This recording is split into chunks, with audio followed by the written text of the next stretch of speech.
Parham, if I roll back to 2024 years ago, roughly, when we met at KUDO, and we started with one developer in a very early stage company.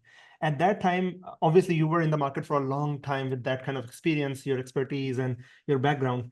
What kind of technology challenges were you facing at that time in KUDO, and what were you looking for in the market when you came across Devsinc? Sure. Yeah, we met in 2020. Did you say 20 or 21? We met at 20. 20. We met in the 20. It yeah. was right at the beginning of actually The middle of COVID. It was right at the beginning of COVID. Yeah.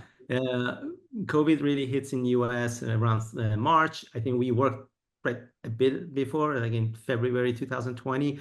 I was looking for a Ruby developer, and I saw an ad, and then somewhere, I don't remember exactly the place where it was, and then somehow I connected with you. At the time, you were like a much smaller company, and so I connected with you, and then we started with one developer.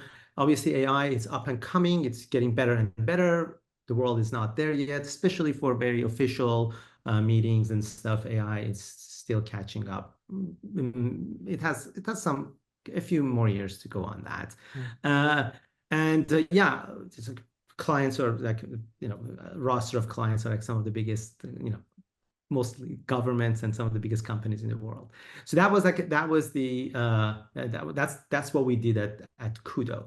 And then we started this marketplace. Statistically, I think both of these parties, they can be very interested in our company or not very interested in our company. They're just doing their job. It's the same thing. It's the same thing. So it's like really, we shouldn't think that working with a offshore company is the cure to all challenges of a person. No, but it has some very interesting models that can come out of it. I wanted to have, I don't know how technical we can go in this communication, but I go with like tiny. First of all, we wanted to know, let me give you a little bit of a backstory. In this new company, I wanted to work on a very specific framework on the front end. I wasn't really sure which one to choose. We finally end up choosing React, which is fairly common and safe.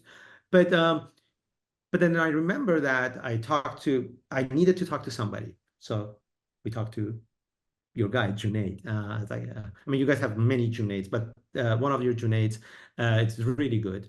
And he gave us a background. And then for mobile, we wanted to do the same. There was like a lot of talk between going to Flutter, between React.js, or going with native languages of like Kotlin or Swift.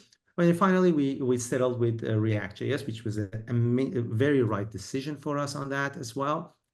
Again, we needed to make those decisions. We had somebody to talk to. We spent about 3-4 meetings, total of 5 hours talking to somebody. So that was very quick. I asked you, you provided that. You introduced me to somebody else, and that person introduced me to Junaid within your team, and then voila, and then we had a conversation and we made a decision. So these things happened. The whole thing happened in 4 days. In a real world, it doesn't happen in 4 days. In a real world, you need to find the right person. So, and then after that, you need to talk also about hiring this person. We quickly were able to hire people and so forth. So that has been my experience. It's been very good. It's efficient.